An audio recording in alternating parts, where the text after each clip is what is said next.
This is one-on-one session with the ForumIAS founder and director Ayush Sinha. In this session, students are asked questions to test their preparedness for the personality test. One-on-one sessions are not mock panel sessions.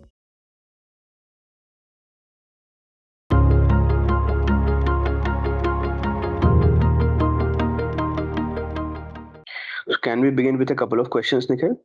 Yes, sir. All right. So, Nikhil, can you briefly introduce yourself to me? So I'm Nikhil Mahajan. I was born and brought up in Faridkot, Punjab.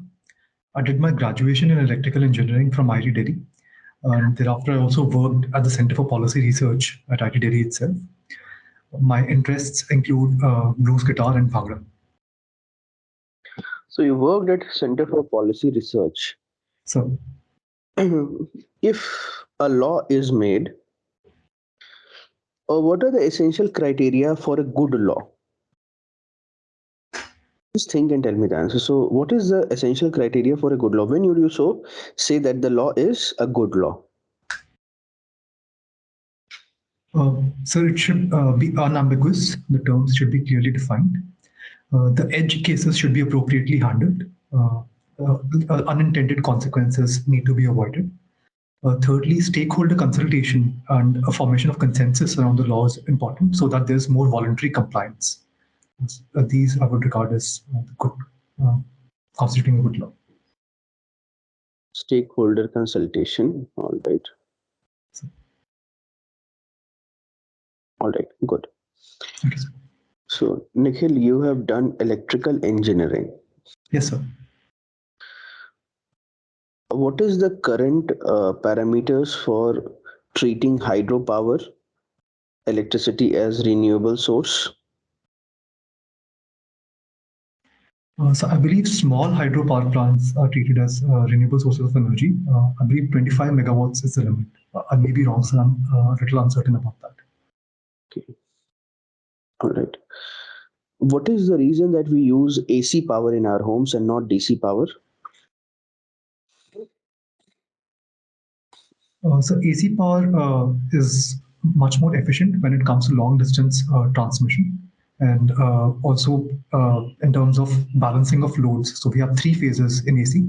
So if there's fault in one phase, we can switch to another phase, which allows for continuity of electric power consumption in the domestic sector. Okay. We hear a lot about Tesla, the car. Yes, sir. Also, tell me what is the contribution made by Nikola Tesla? I'm sorry, sir. I'll have to read up on that. Okay. Have you heard of the name of the person? Yes, sir. I have. It was a 19th century American scientist, but I'm uncertain about the exact contributions he made. What is the difference between augmented reality and virtual reality according to you? So augmented reality superimposes virtual features on top of existing reality. For example, if we point our smartphone screens towards a particular building, and if the smartphone screen also shows the height of the building and the number of floors in that building, so superimposed upon the photo of the building, that is augmented reality, while virtual reality is creating that entire scene in the virtual world. Do you think that in the Indian case, driverless cars can ever be a possibility?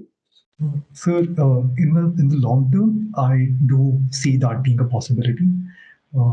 In the sufficiently long term, however, India's unplanned urbanization, because of which the roads may be very narrow, there are encroachments, and even the technology is not yet well advanced enough to have driverless cars in the US, which has much better road infrastructure. So it may take a long time, but the progress of technology in the last few decades does provide encouragement that someday the problems could be solved.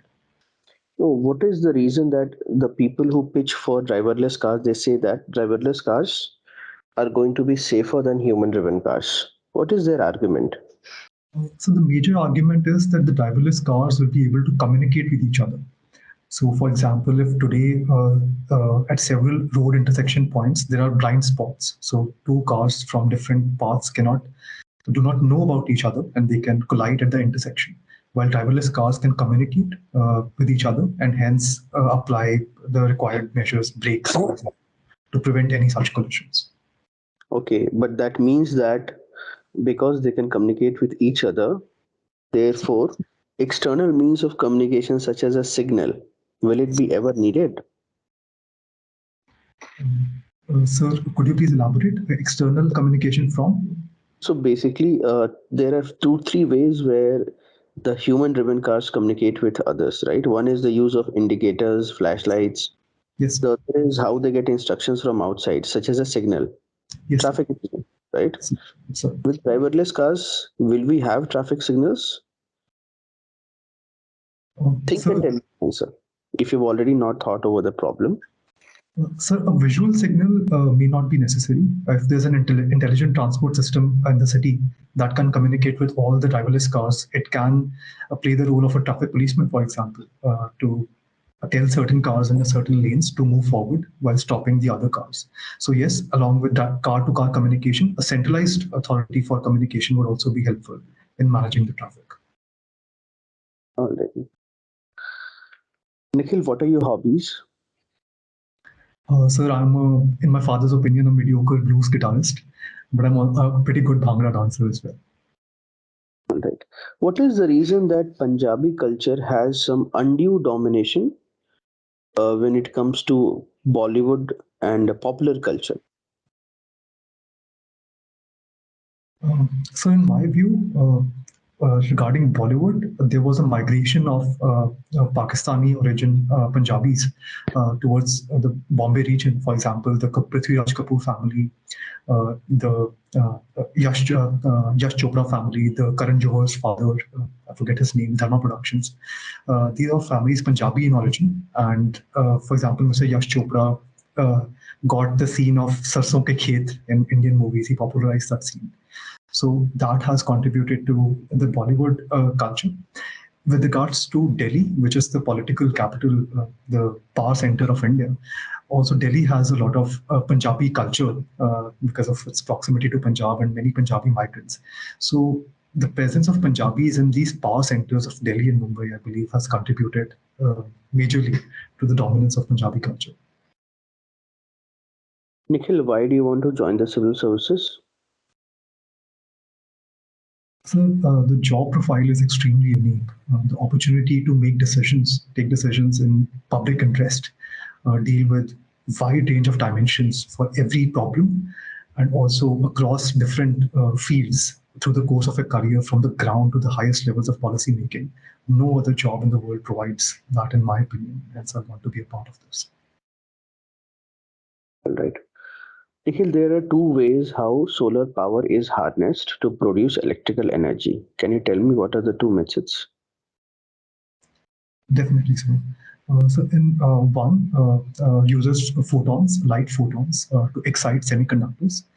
That's solar photovoltaic light. And the second is concentrated solar power, so which uses the thermal energy from solar radiation to heat the working fluid, which can then. Or you're skipping something. So how does this concentration of light happens?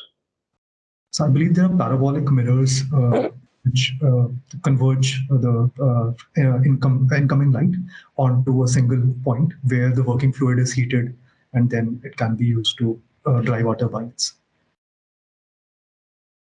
All right. We use mirrors, parabolic mirrors, and lenses to focus the light.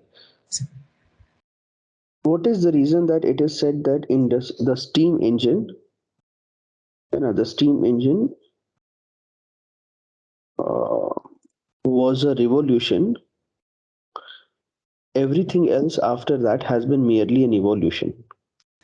I'm sorry, sir. I'm not well informed enough to comment on that. So how does a steam engine work? So there's something called the Carnot cycle. So for technicalities, just basic terms, how does a steam engine work? So the steam is has a lot of latent energy of evaporation, which is harnessed by. So there's compression and decompression cycles which are undertaken, but the exact methodologies I'm unable to recall right now. All right, Nikhil, your interview is over. Thank you, sir.